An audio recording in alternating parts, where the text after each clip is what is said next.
नमस्कार विद्यार्थियों, मैं डॉक्टर शारदा भंडारी, सह आचार्य राजकीय महाविद्यालय सिरोही। आज अपन काव्य प्रकाश के प्रथम उल्लास को प्रारंभ करने जा रहे हैं। सर्वप्रथम आचार्य मम्मट ने अपने ग्रंथ के प्रारंभ में विघ्नों के नाश के लिए अपने अभिष्ट देवता की स्तुति की है। ग्रंथारंभे विघ्न विघाताय समुचितेष्ट देवता ग्रंथकृत परामृशति।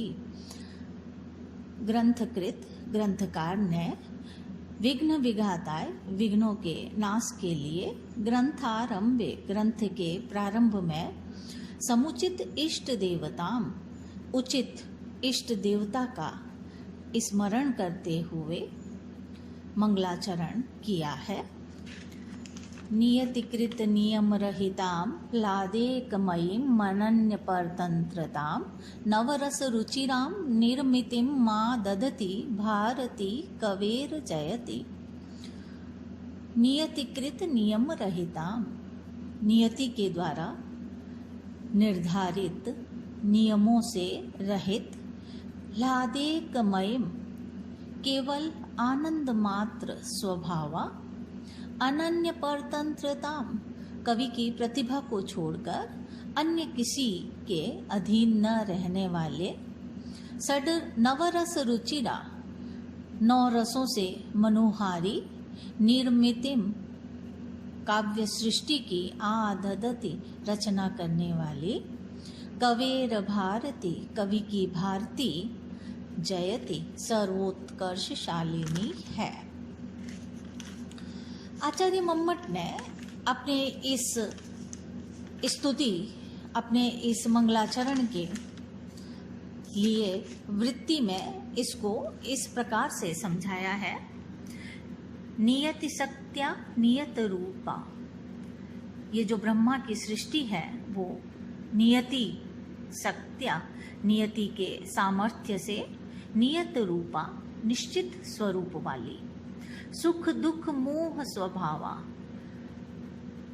त्रिगुणात्मक होने से, सुख दुख मोह स्वभाव से युक्त, परमाणु आदि उपादान कर्मादि सहकारी कारण परतंत्रा, परमाणु आदि रूप उपादान कारण तथा कर्म आदि रूप सहकारी कारण के अधीन, षड्रसा छह रसों से युक्त, न च हृदयेव तय, और उनमें भी वो केवल हृदयेव मनोहारी नहीं। इस प्रकार तादृशी, इस प्रकार ब्रह्मणो ब्रह्मा की निर्मिति निर्माणम, ये ब्रह्मा की रचना अर्थात सृष्टि है। तू किंतु कवि वांग निर्मिति है, कवि भारती की सृष्टि तो एतद विपरीत एतद विलक्षणा, इन सब से विलक्षण अर्थात विपरीत है। नियम कृत नियम रहिता, ह्लादेकमयीं अनन्य परतंत्रा और नवरस रुचिरा है। अतएव जयति, इसलिए कवि की भारती विजयशालिनी है। जयति अर्थेन, ये जयति के अर्थ से नमस्कार आक्षिप्यते, नमस्कार आक्षिप्त होता है, इसलिए ताम प्रत्यस्मि, मैं उसका अभिवादन करता हूँ, प्रणत नमस्कार करता हूँ, इति लभ्यते, ये अर्थ सूचित होता है। आचार्य मम्मट ने अपने इस मंगलाचरण में कवि सृष्टि की 4 विशेषताओं का उल्लेख किया है।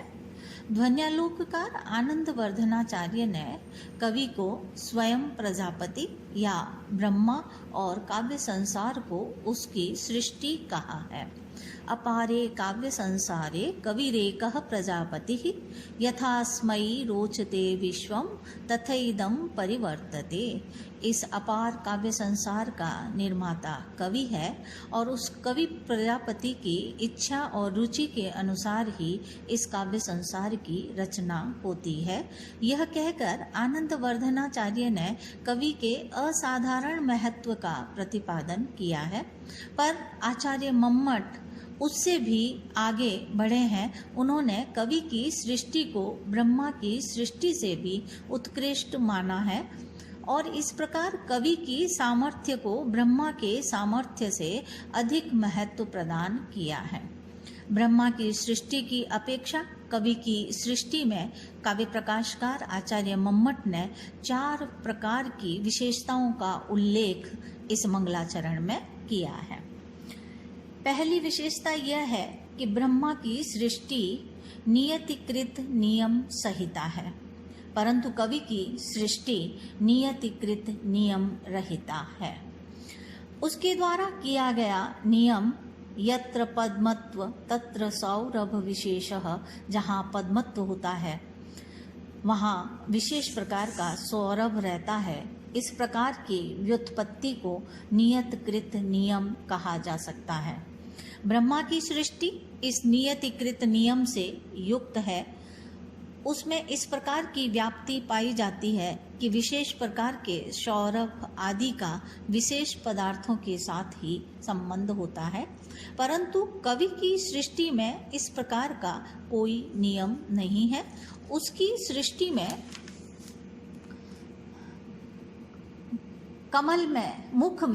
मुख में कमल की सुगंध, उसकी आंखों में कमल का सौंदर्य और उसके शरीर में कोमल की कोमलता रहती है। उसकी सृष्टि में चंद्रमा की शीतल चांदनी और मेघों की मंद ध्वनि से भी विरहणियों के लिए आग की लपटें निकलती हुई दिखलाई देती है। इसलिए कवि की सृष्टि नियतिकृत नियम रहिता है। नियति शब्द का दूसरा अर्थ अदृष्ट है। ब्रह्मा की सारी सृष्टि अदृष्ट के सिद्धांत पर स्थित है। प्राणियों के पूर्वकृत कर्म या अदृष्ट के फलभोग के लिए ही इस सृष्टि की रचना हुई है और उसी के अनुसार प्रत्येक व्यक्ति को सुख दुख स्वर्ग और नरक की प्राप्ति होती है। परंतु कवि की सृष्टि इन सब बंधनों से परे है। कवि केवल अपनी कल्पना के सहारे जब चलता है तो अपने नायकों को या पात्रों को विघ्न बाधा के भयंकर संघर्ष में डाल देता है और जब चाहता है तब अतर्कित रूप से मनोवांछित सामग्री से भी अधिक सुख सामग्री उसके सामने उपस्थित कर देता है।